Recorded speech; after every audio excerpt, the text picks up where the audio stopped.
All right, I think 40 is a quorum. We'll get started. People will drift in over the next couple of minutes. Good morning. It's my great pleasure this morning to have Dr. Lou Eichel, who I don't think needs much introduction to an RGH audience. He's our chief of the Division of Urology and will be telling us today about prostate cancer screening. So without further ado, Dr. Eichel. Well, thank you. Thank you very much. And I appreciate you all having me here to speak today. This is a topic that is near and dear to my heart as a urologist, and it's a really controversial topic. So I'm looking forward to some good conversation today, and hopefully can kind of bring everybody up to date on what's new in prostate cancer screening, because there are a lot of recent developments that have made it a lot more accurate and a lot more patient friendly. So first, what I'd like to do is just go through our objectives. The objective of this lecture is to understand the potential benefits, the risks, and the current limitations of prostate cancer screening, to gain a better understanding of the new screening tools that we have to improve accuracy of screening, and hopefully to walk away from this lecture with people feeling a little bit more confident about prostate cancer screening in appropriately selected patients. So just to give a little bit of an overview, prostate cancer in 2020, if you look at the little figure on the right side, the estimated new cases of prostate cancer for this year is almost 200,000, which is actually a little bit lower than it has been in past years, because screening is a little bit down, but there's also going to be an estimated 33,330 deaths. So men's lifetime risk of getting prostate cancer is about 17% in North America. And the thing about prostate cancer is that there are no early warning signs or symptoms. All patients who present with symptoms of prostate cancer essentially have metastases, which are giving them these symptoms by the time they present. And so if the diagnosis is made at that point, and there's distant spread of the disease, the 5-year survival rate is only 25%. So because there's no early indicator for prostate cancer, this is the kind of disease that really does require screening.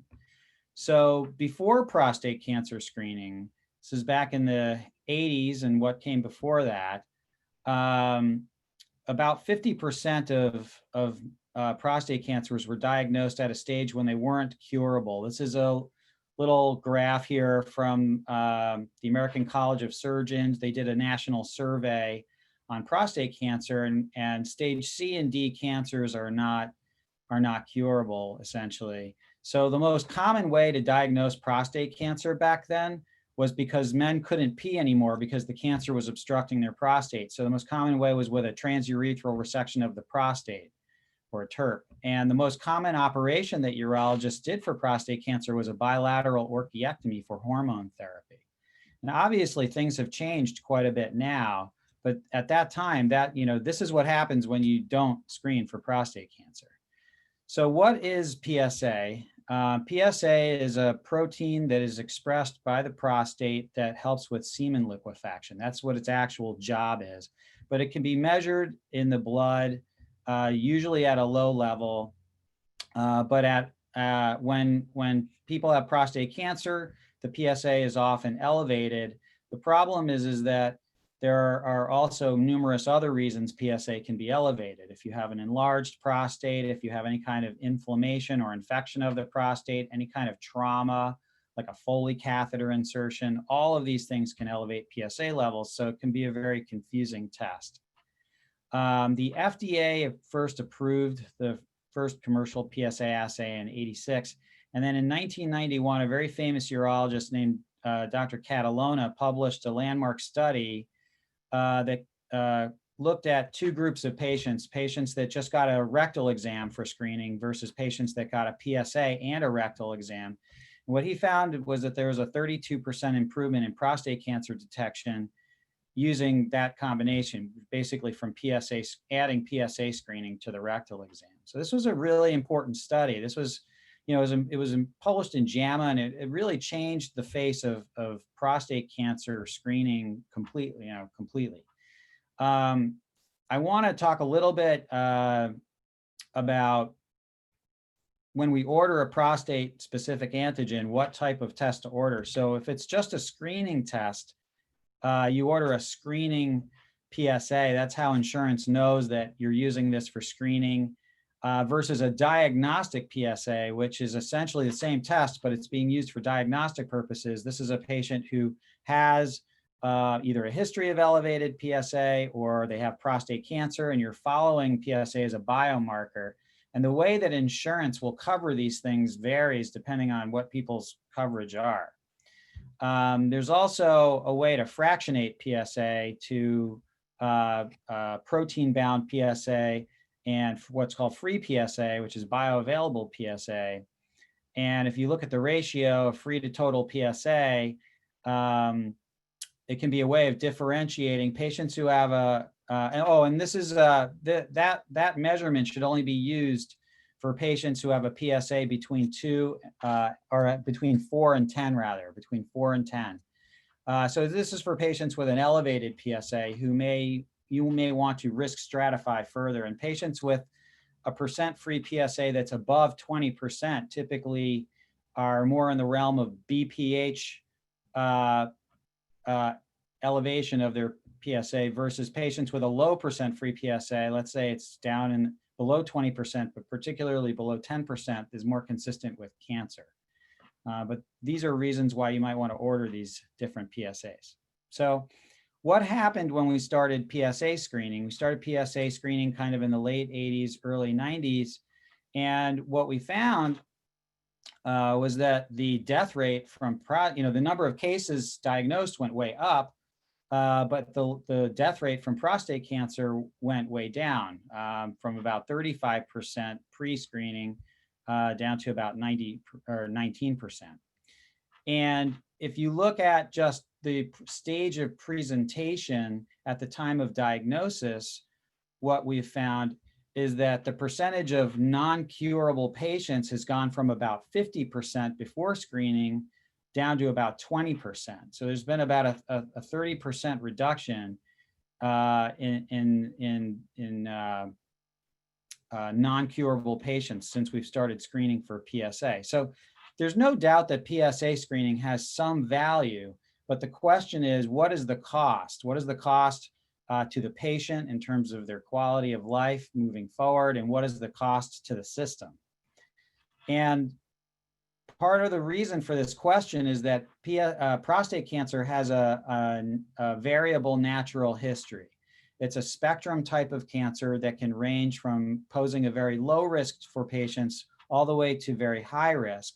And the type of management of the cancer, or whether we should even check for cancer or not, really depends on a patient's individual risk. And this is what we're going to spend the bulk of the time speaking about today. And if you look at the numbers of these patients, this is a fancy slide I made from another talk, so I forgot to put in my little pop-ups. But about 40% of patients diagnosed with prostate cancer at this time are low risk. 35% are more intermediate, and about 25% of patients would be considered high risk, which is what we saw on that previous slide as well. So prostate cancer, like 91 to 2010, what happened? Almost all men diagnosed with prostate cancer were either treated with radical prostatectomy or with radiation therapy. And this is because at that time, we didn't really have any evidence that it was safe to watch or do surveillance for low-risk prostate cancer. And there's no doubt that 50% of those men probably didn't benefit from the treatment at all. Those men were at risk for the side effects of these treatments. So the side effects of radical prostatectomy there's about a 10% risk of long-term incontinence and about a 50% risk of long-term erectile dysfunction.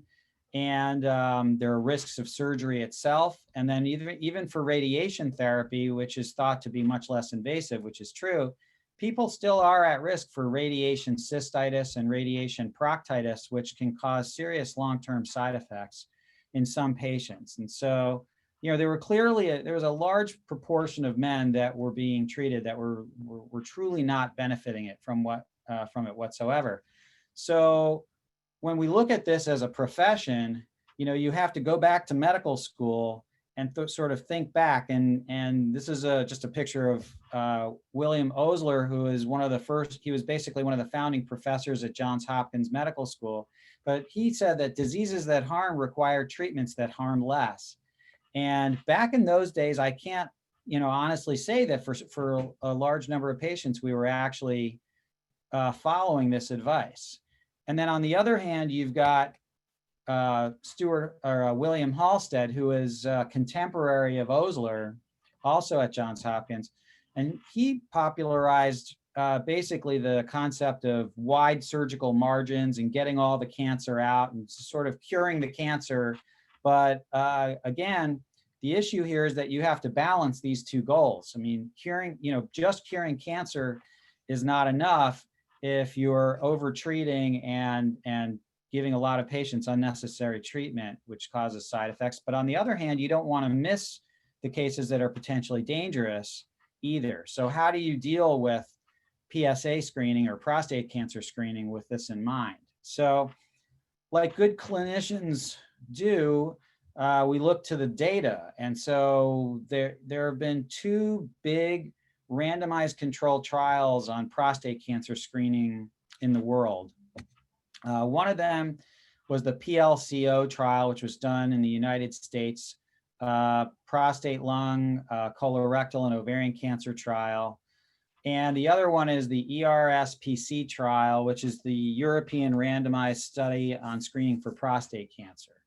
And these were looked at by the US Preventative Services Task Force. And what you can see is with the PLCO trial, can you guys see my arrow?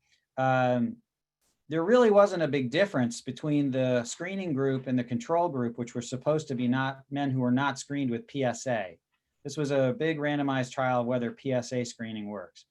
The European trial, on the other hand, did show a difference. It was, at the time they reported their results, they had several more years of follow-up. You can see like a 10-year follow-up here. You were maybe starting to see a little difference, hard to say. Here, following it out a little bit longer, there was a difference. And what they found was a 27% difference in deaths from screening. But essentially, based on the PLCO trial and based on the realization that a large percentage of men were being overtreated for prostate cancer and probably not benefiting from it, the US Preventative Services Task Force in 2012 made a blanket recommendation saying don't screen anybody for prostate cancer for any reason. And this was widely adopted by the American Academy of Family Physicians and numerous other very prestigious medical organizations. And essentially what it led to was an almost cessation of prostate cancer screening in most men. And it led to a dramatic decline in new prostate cancer diagnoses by about 60,000 per cases per year in the US. So with that in mind, I'd like to ask an audience response question, which is, for the primary care providers in the audience, do you currently screen for prostate cancer with PSA and a rectal exam? So I'm going to jump in for just a second. Our audience has doubled since we started, so just wanted to make sure everyone knows the ground rules. If you have a question, the way to ask it is on the Q&A. Type in your question, and we'll get to those at some point. I will run an audience poll. I'm going to first run a poll that asks who the audience is. So if you will answer this one.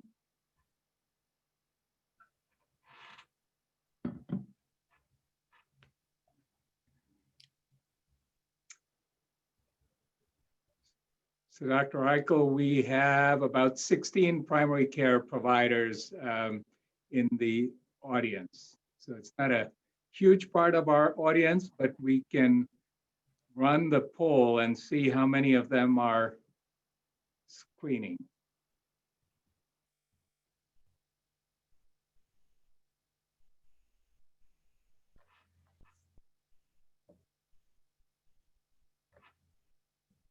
Okay, so 16 are screening and 9 are not. Okay, all right, good. So I'm gonna move on a little here. So after this recommendation was made by the U.S. Preventative Services Task Force in 2012, what happened? Essentially, if you look at a recent American College of Surgeons study, they looked at the trends in the annual percentage change in invasive prostate cancer incidence from 2005 to 2016. And what you guys can see here on the right is that the incidence of invasive prostate cancer is going up. And so what this shows is that the lower screening rates after the 2012 recommendations has led to discovery of prostate cancer at a later stage. And what this probably will translate to over time, and we'll see in the future, are probably an increased fatality rate and an increased morbidity rate from prostate cancer.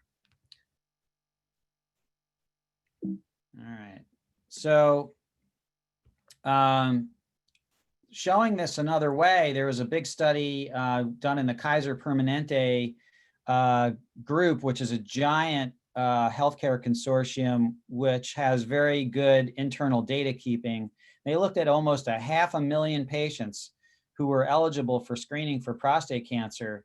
And what they found was that following the 2012 guideline to not screen, the screening rates declined by about 23%, and then the prostate biopsy rate declined by 64%. And the incident prostate cancer detection rate went down by 53%. And basically what we were saying before, this led to, far fewer cases diagnosed, far fewer cases of advanced cancer being diagnosed.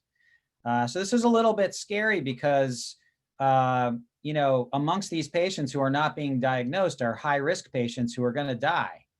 And we don't want to miss those patients. So how do we better discriminate between one and the other?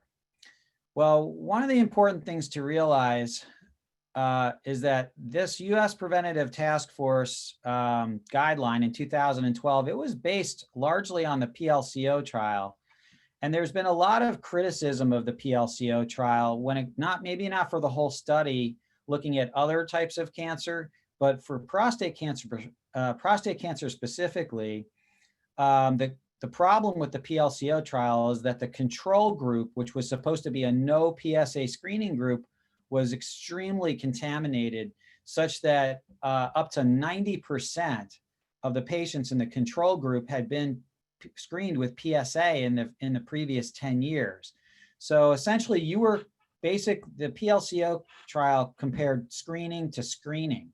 And in that case, it's going to be very hard to see a difference.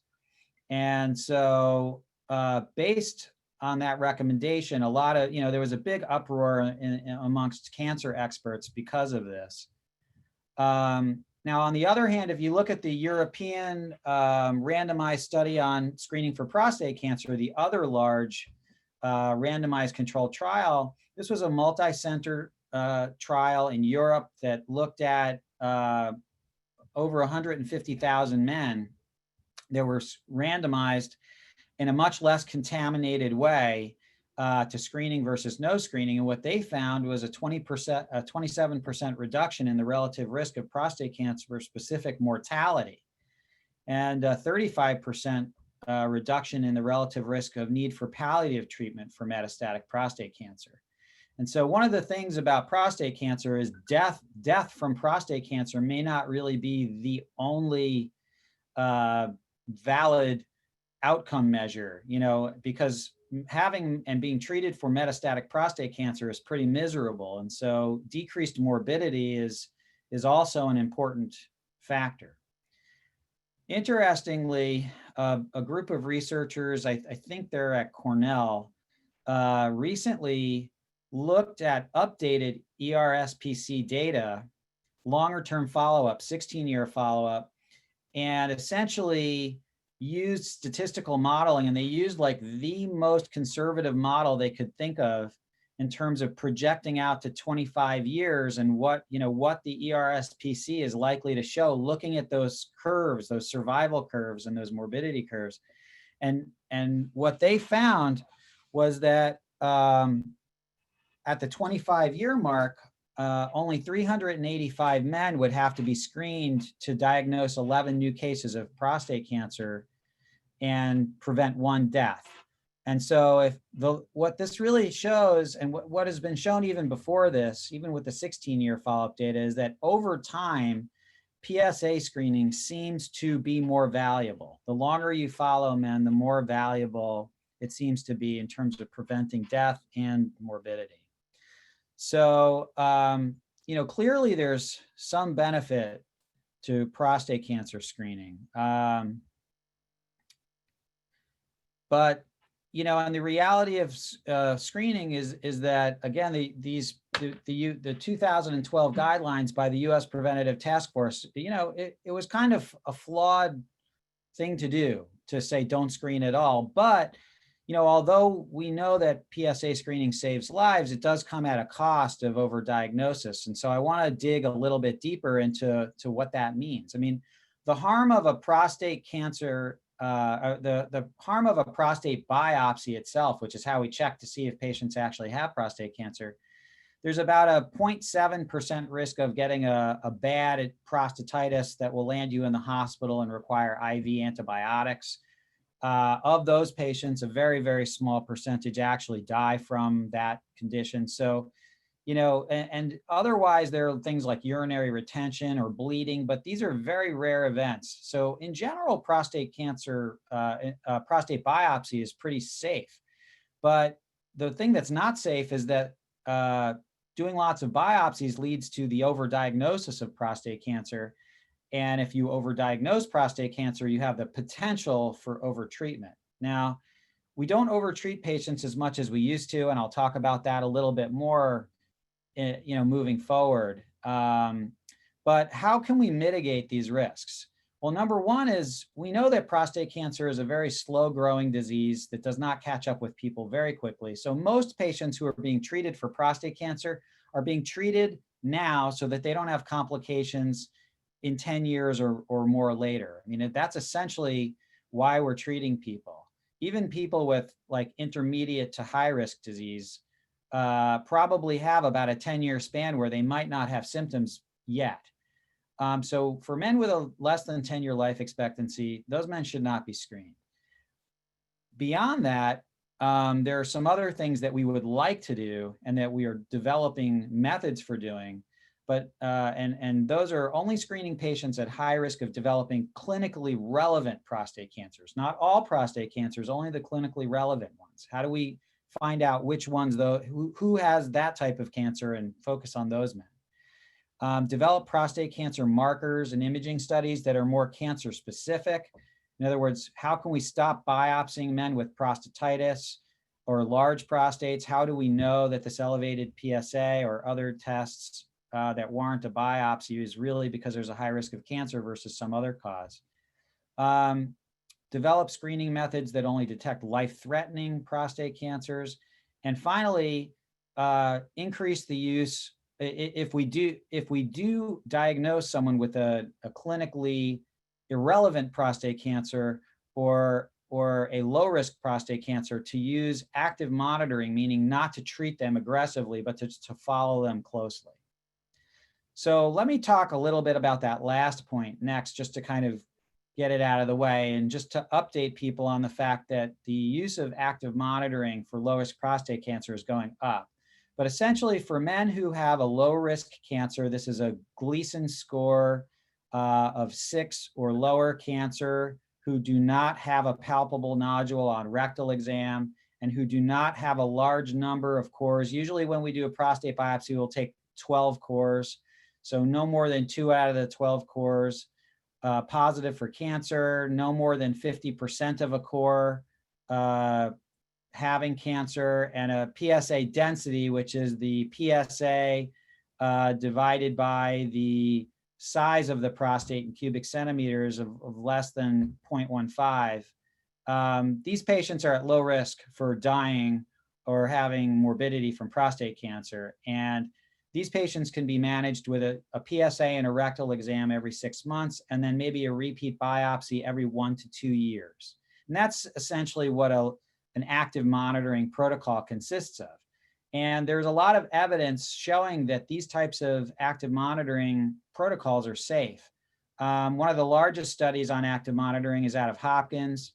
And essentially what they found was that looking at cancer-specific survival, metastases-free survival, essentially all, at 15 years, 99% plus patients in this group still don't have any, still haven't died, still haven't had any risk of metastatic disease within that time period.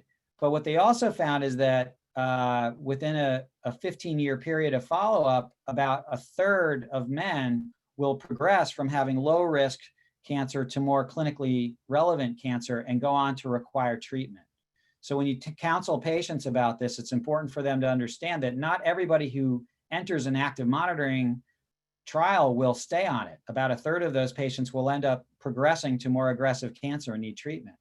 And of those patients who end up needing treatment, about 8% of those men will end up not being cured by the treatment that they get and having at least a biochemical recurrence, meaning a detectable PSA. It doesn't mean they have bad side effects or death, but it means that they probably have metastatic prostate cancer. So not all the men who end up changing from surveillance to treatment are cured, but most of them are. And this is just a list of other active monitoring trials throughout the world that have basically shown very similar results that essentially show that active surveillance for low-risk prostate cancer is very safe. And if you look at the use of active surveillance in the United States, the use of it is going up. If you look at the SEER database, which is a large US database of looking at prostate cancer treatment and epidemiology, essentially, the use of active surveillance is going up, and the incidence of radical prostatectomies and radiation therapy for prostate cancer is going down. And this is exactly what we want to see. This means we're doing a better job of risk stratification of men who are being diagnosed with prostate cancer. But so based on the realization that people treating prostate cancer are, doctors and providers treating prostate cancer are doing a better job with active surveillance, and based on the data from the ERSPC trial, the U.S. Preventative Services Task Force updated their guidelines in 2018 and essentially said that some patients should be screened for prostate cancer, especially patients age 55 through 69, and that this should be something that primary care providers discuss with their patients. But they didn't make any recommendations for patients who are at particularly high risk, like patients of African American descent, patients with a family history of prostate cancer, BRCA2 positive patients. These are patients who are definitely at high risk for prostate cancer. And those patients were sort of left out of these recommendations. They also didn't really make any recommendations based on newer tests for prostate cancer screening, which I'm about to talk about. And so what I'd like to do is go through those things, these updated things, and see how we can maybe do even a better job than this for our patients. So this all comes down to the concept of what's called risk-adapted prostate cancer screening. And so in terms of only screening patients at high risk for developing clinically relevant patients, well, we don't know who all these patients are, but we do know who some of these patients are. Patients who are of African descent, patients with a positive family history, BRCA2 positive patients, And then there are even now, in the age of personalized medicine, there are genetic panels that patients can order as a consumer from home, looking at their genetic, basically looking at their genome and looking at single nucleotide polymorphisms, or SNPs. And you can actually get a risk score for yourself, whether you're at risk for prostate cancer, just based on your genetics. These are things that patients don't really know about widely, but it's going to become more popular in the future, not just for prostate cancer, but for other types of cancer.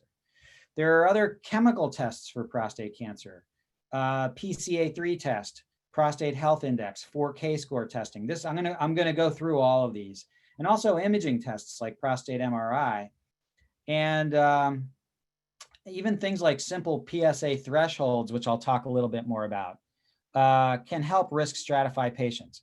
So starting with genetic testing, basically if your family history and if you're, whatever your race is, those are basically surrogates for genetic testing, essentially. And then on top of that, you have BRCA2 testing. And then again, the testing for these SNPs. So for BRCA2 gene mutations, the relative risk, if you are BRCA2 positive and male, you have a 2.5 to 8.6 fold higher risk of prostate cancer by age 65. And it's also associated with earlier onset of prostate cancer and more highly clinically significant disease at the time of diagnosis in BRCA2 gene carriers, and higher mortality rates. So this is something that is an important thing to know. This was mostly pointed out in a big trial called the IMPACT trial, that essentially looked at a large group of patients being screened for prostate cancer with PSA, but also these men had blood drawn, and they did BRCA2 testing and looked and found the carriers, and they compared the carriers to the non-carriers.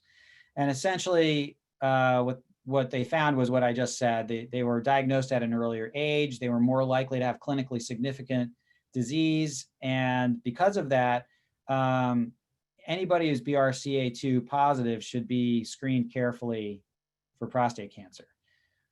Looking at these SNPs, this is a commercially available test looking at single nucleotide base pair changes in people's genome, and there are over 30 of these that can be tested for. And what these researchers did, this is a company in San Diego, essentially took blood samples again from these big trials for prostate cancer screening, PLCO, the REDUCE trial. These are, for cancer experts, these are well-known trials, and essentially just compared patients' genomes. And what they found was that looking at patients who had a high-risk result of this panel, this outperformed other biomarkers, essentially. Specifically biomarkers that were used in the REDUCE trial, like percent free PSA, PSA density, rectal exam, and family history. This was a more sensitive indicator for risk than those things. And so this is just a buccal mucosa swab. You order this from the company, you do the test, you send it in, and then you get a report looking at your risk stratification.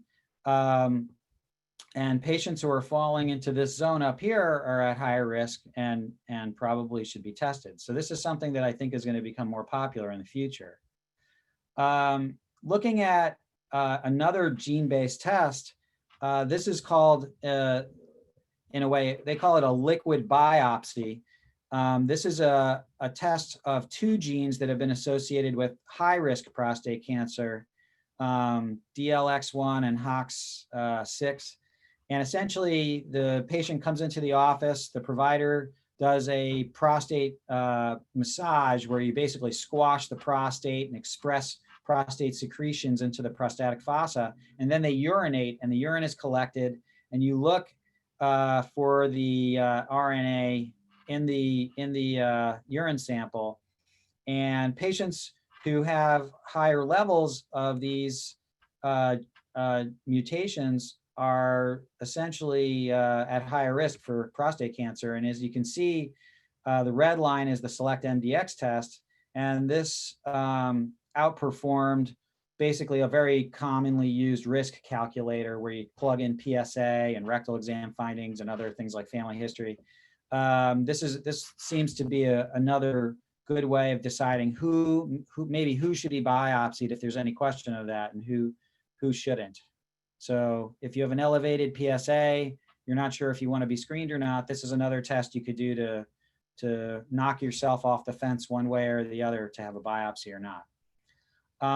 Looking at other biomarkers, these aren't genetic tests, these are actually sort of protein-based tests. The PCA3 test, prostate cancer antigen 3, mRNA, I guess this is in a way a genetic test, but it can be measured in the urine as well. This is another gene that can be looked at. It's another proprietary test that you pay for from a lab outside of normal PSA screening. But low levels of PCA3 predict a low risk of prostate cancer, and high levels of PCA3 predict a high risk of prostate cancer. And again, if you look at the blue curve, this test outperforms other benchmarks that have been used in the past for trying to stratify risk. But what this test is not that good for is determining between low and high risk cancer. It's more of a yes or no type of test. 4K testing is it's a blood test where you look at 4 different proteins in the blood. PSA is one, but there are 3 other additional proteins. And large studies have been done with thousands of men looking at, and previously unscreened men, looking at the sensitivity and specificity of PC or 4K testing versus just PSA testing. And what they found is that this is a more sensitive test, not only in finding patients with prostate cancer at all, but also high risk prostate cancer. And essentially this test just sends you a report with your percent risk of finding cancer on a biopsy. And if your percent risk is above 7.5 is kind of the sweet spot, then they generally recommend getting a prostate biopsy. Prostate Health Index is very similar to 4K testing. It's just looking at PSA plus a couple of other proteins. Again, this is another proprietary test. These labs don't like to, ideally you might combine all these tests into one giant test and get really great, great risk stratification. But the problem is all of these are separate tests and all these labs are trying to make their mark and also probably make money on these tests. But they are, they are good tests, but they're all separate and you have to decide which one you want to order. But this PHI is similar to 4K. It's a blood test. And again, it outperforms standard measures like standard PSA testing, percent free PSA, PSA density, these sorts of tests. PHI also is good for risk stratification, even amongst those who have prostate cancer. A higher PHI score is more indicative of a higher probability of having a high risk prostate cancer. Switching gears just a little bit, instead of a chemical test or a genetic test, looking at an imaging test. And multi-parametric MRI has become pretty much a mainstay of prostate cancer screening at this point. The benefit of MRI is that in addition to a yes, no, like is there increased risk or not increased risk, you get a roadmap where you can actually see areas where that cancer may exist. And this has led to an improvement in the accuracy of our prostate biopsies. We actually have equipment and software in our offices where if you have an MRI that shows a suspicious area for prostate cancer, we can overlay that image with in a 3D model with our ultrasound image and specifically stereotactically biopsy these areas very, very exactly. And so this has been a really a paradigm shift in prostate biopsy and has been extremely helpful in biopsying the right spot in the prostate. Because if you biopsy here, you might find prostate cancer, but if you biopsy here or here, you might not. So this has been a big advance. And essentially, prostate MRI does not show low-risk prostate cancer very well. It does not show Gleason 6 and below prostate cancer very well. but it is pretty good, pretty sensitive for finding high-risk prostate cancer. But with that said, it doesn't find all high-risk prostate cancer. So it's not a perfect test, but it definitely is better than what we were doing before. There was a big trial. This was sort of proven in a big trial called the PROMISE trial, and it was a prospective multi-centered trial. And what they found was that multiparametric MRI was more accurate for detecting clinically significant cancer than just a transrectal ultrasound biopsy without any MRI guidance in terms of sensitivity and also in terms of negative predictive value. So really, this was the first time we realized that MRI can really be used as almost as a screening tool with some caveats. Now, if you look at using MRI for prostate cancer screening, you have to realize that there are different ways to do this. You get your MRI and you're either going to get a negative or positive result on your MRI, but at that point, what do? If you get a positive MRI, obviously you're going to biopsy that suspicious area. You're going to do a targeted biopsy of that area, but we know that prostate cancer can exist in areas where we don't see a lesion. And so do you do what's called a systematic biopsy, where you biopsy the whole gland and a template or not? And if you have a negative MRI, the question is, do you not do any biopsy? Or do you say, well, we just didn't see a high-risk lesion. We still want to know if this patient has low-risk prostate cancer, so we're going to do a template biopsy anyway. And different urologists, there have been studies on this, and the answer is still up in the air on this. There are ongoing trials looking at how aggressive to be based on what you see with your prostate biopsies. So, alternatively, there are different outcomes of these things. If you biopsy everybody, no matter what their MRI shows, you're going to get a high rate of detection, and you're going to detect a high number of high-risk prostate cancers, but you're going to overdiagnose low-risk cancers. There's no doubt about it. Other iterations of these possibilities have other pros and cons, but what seems to be a good balance is to do a prostate MRI, and then depending on the result, also taking into account the patient's risk factors by potentially using some of these other tests that I've already talked about, and deciding whether you're going to not do a biopsy if the patient has a totally negative MRI. But if you have a negative MRI and the patient is African-American with a family history of prostate cancer, maybe you should still biopsy that prostate even though the MRI doesn't show anything. So you have to take these things into consideration. So there's a really good study out of Europe that did this, and they looked at men with positive and negative biopsies and what would happen if you took 100 of these men.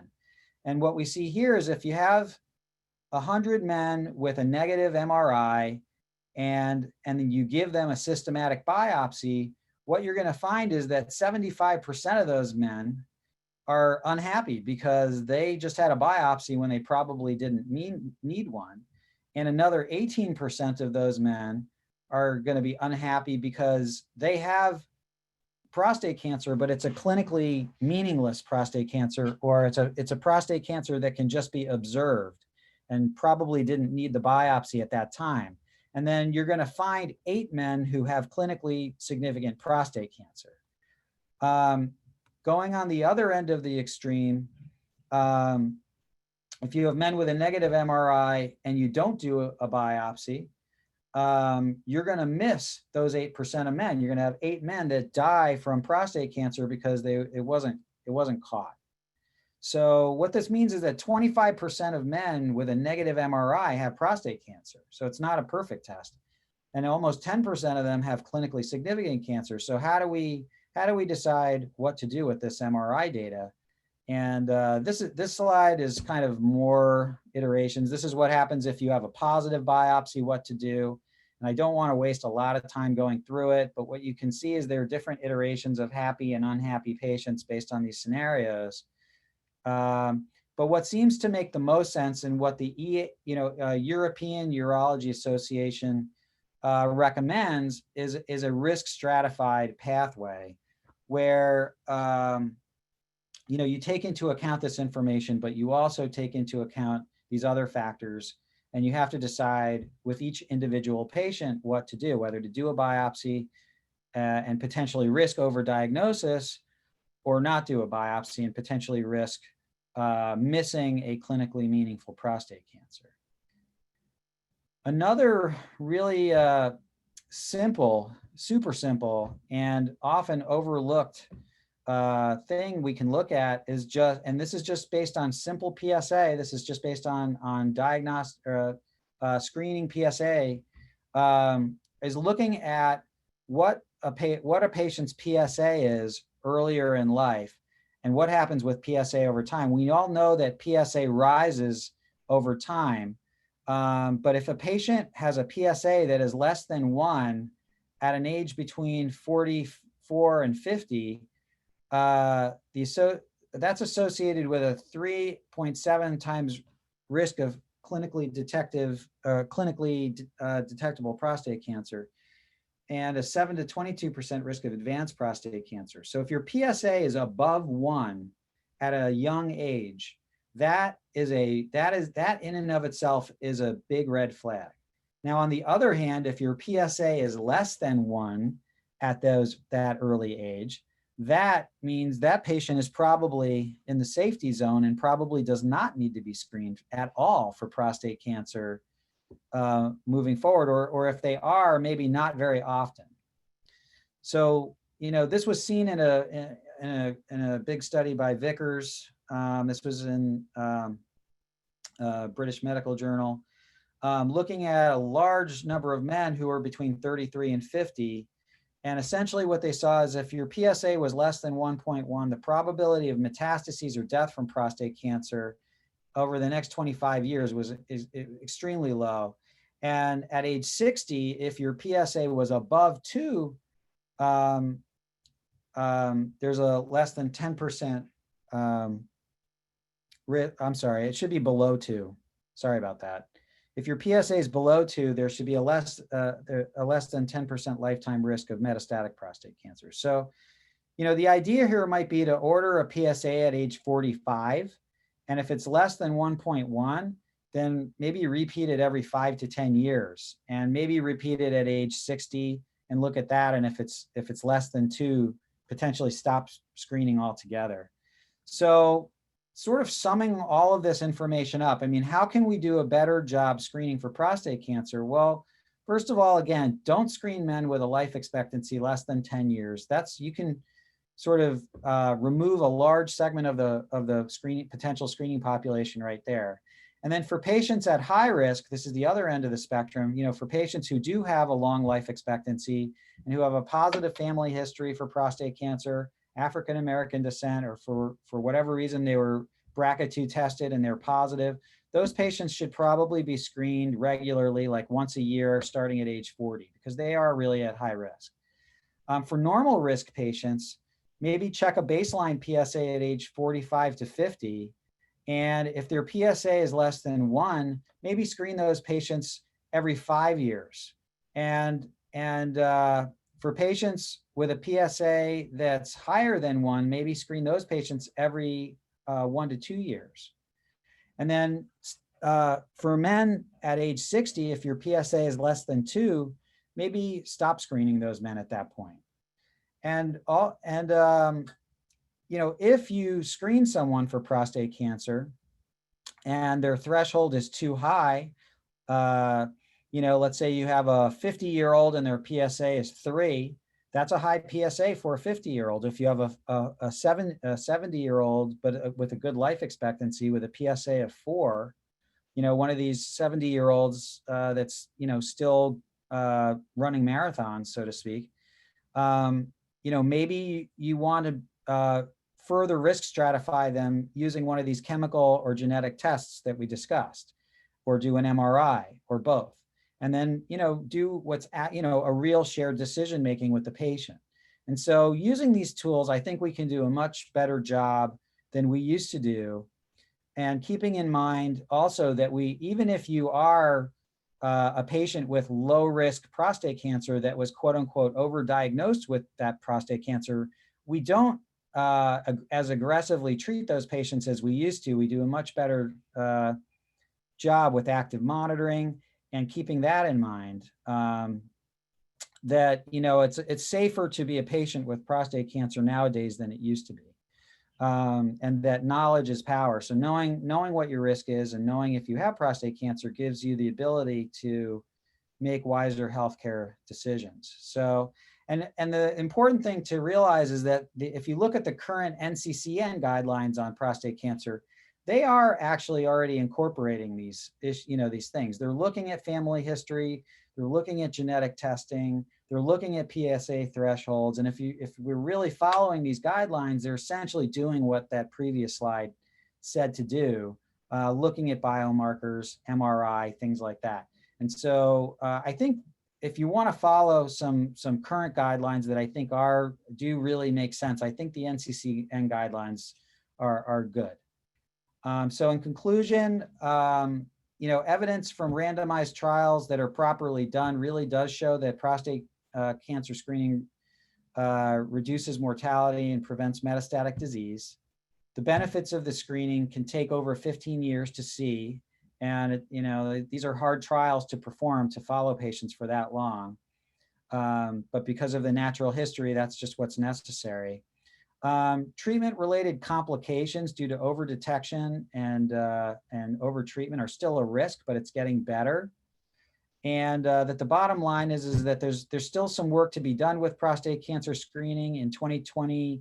I think we can be confident that screening causes more good than harm and should be discussed with patients. So I'd like to end with one more audience response question. So based on this lecture, and I know that all the primary care providers already said they're already screening, but if we've gained any viewers that have been convinced or not by this lecture, how many of you would be planning on prostate cancer screening in the future with this new knowledge? Of course, the answer sort of based on your talk is more nuanced than that. It's not a yes/no answer, right? It's this risk stratification. But I think maybe a better question would be, would you consider screening routinely, and then do it or not, depending on the circumstance? So I asked the question, and 13 of 15 said yes. So, but so those are the results. I'm sharing them now. Yeah, so that's interesting. There's several questions, and we have a couple of minutes, so we can try to work through some of them, Dr. Eichel, if you have time. Yeah, absolutely. Yeah. So one question I had was, you said African American is at higher risk and therefore should be screened annually from age 40, or do you follow the same kind of rules? If the level at age 40 is low, you screen them again in 5 or 10 years. Oh, I see. With looking at the PSA thresholds. Yes. I think no. I mean, it's the studies that have been done looking at race. A lot of them do use, these statistical models can get very complicated. And I think it comes down to the question of, when you look at multivariate analysis, like how much do you really believe the results of what you're seeing, or is it just like statistical hocus pocus? But being of African American descent appears to be an independent risk factor. And so those patients, I think, should be screened earlier. I feel they should be. Yeah, would you screen them once and they're low? And the NCCN guidelines single that group out to be screened earlier. So I would say yes, 40 to 45 years old, even if the PSA on that first test is low, I think they should be screened more carefully. If you want to go every other year, okay, whatever I guess works reliably. I think part of screening is just making sure you actually do the screening. So, it's easy to just do it every year because it's something you just do automatically. On the other hand, it could be a waste of resources. So, do we have systems within our EMRs to remind us to do these things? These sorts of things come into play when you look at the effectiveness of screening. But in general, I think just keeping in mind that somebody of African American descent or with a positive family history needs to be looked at more carefully and screened more carefully is the key. So Dr. Dahlmeyer says she screens after a discussion with the patient, which I think is the right answer. And Yeah. she thanks you for a very useful, coherent discussion of something that they see commonly in primary care. So one question that was asked is there comparative data for the years after 2012 when screening suddenly stopped for harm reduction with reduced screening? There are some studies, I think most of the studies that have done, what they do is they basically extrapolate how many fewer patients that were diagnosed, and you basically have to assume that all of those patients would be treated because, like we discussed, the use of active monitoring is increasing. So just because you're diagnosed with prostate cancer doesn't mean you're definitely going to be treated anymore. As a matter of fact, most of those patients are not treated. I can tell you here in Rochester, most of those patients are not treated. They're observed. And so when you try to get at what is the harm reduction, you have to look at that in a modern context, not in the context of what urologists and radiation oncologists and oncologists were doing in the past, which was back when we didn't know that it was safe to monitor patients. We treated them, and so they're sort of extrapolations, but there's no doubt that less screening creates less harm from less overdiagnosis and less overtreatment. The problem is you don't want to throw the baby out with the bathwater and miss all those high-risk patients. So what this is all about is trying to identify those at high risk and trying not to overreact or overtreat the patients who really don't need it. And that's what I was hoping to convey today, is that if you send your patient for a prostate biopsy, you are not destining them to being overtreated and potentially harmed. We don't really do that anymore. We try our best not to. So if you biopsy appropriately using the guidelines that you suggested, what percentage of biopsies should be positive for cancer? Because there's probably a sweet spot, right? If you're finding too many, then you're not biopsying enough. If you're finding too few, then you're biopsying too many. Right. That is true. No, I mean, it's like, usually like 30% or higher is about what we find right now. Whether that's appropriate or not, I think is another, there are no national standards as far, that I'm aware of for positivity to tell you that. Yeah. But if you look at studies, the positive rate in modern prostate biopsy studies, looking at kind of, community, setting of people being referred is about 30%.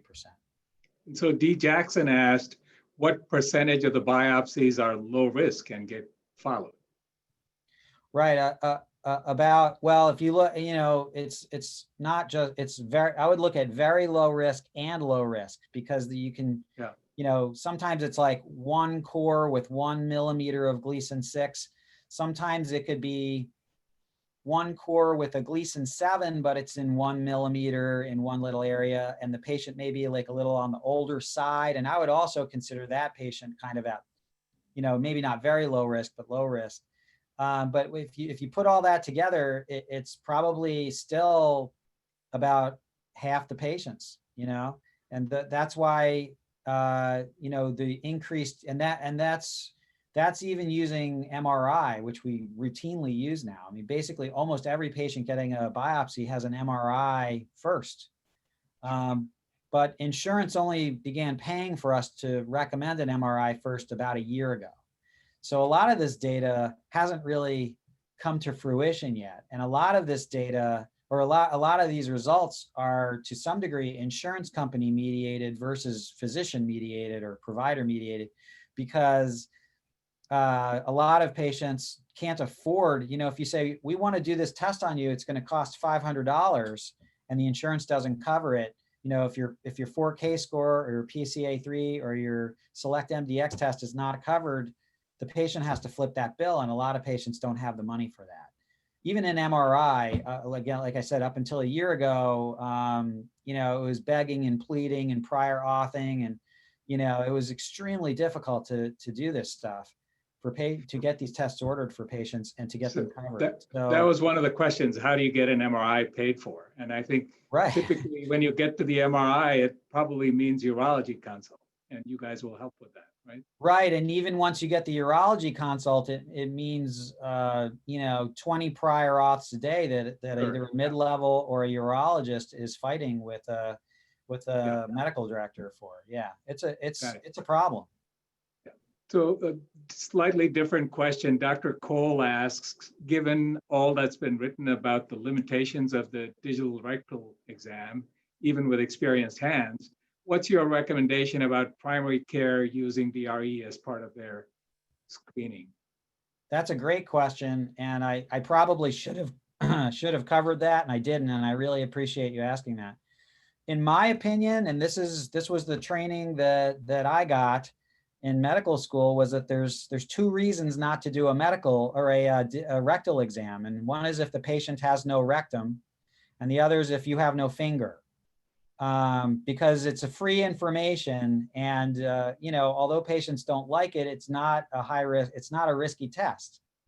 If you feel a nodule, that's important information. If you don't feel a nodule, that's potentially important information. It doesn't mean, obviously you can only feel the surface of the prostate and not the inside of it. But if you feel a nodule, it's a positive. If you feel nothing, it's not that meaningful. It doesn't mean they don't have prostate cancer, but in my opinion, for prostate cancer screening reasons and for many other reasons, you can tell a lot about a patient by doing a rectal exam. Their sphincter tone, whether they have polyps, whether they have a mass there. I feel like it's a part of the basic physical exam, and maybe that is traditionalist of me, but I don't see a lot of reasons not to do one. Right. So we're sort of running out of time, but I'm going to try to pick the last one or two questions because I think they're important. Reason to check a BRCA2, is that just family history, or how do you get into that, and what percentage of the population has that? Well, I cannot tell you what percentage of the population are BRCA2 positive. I don't actually know. I'm sure we could look it up.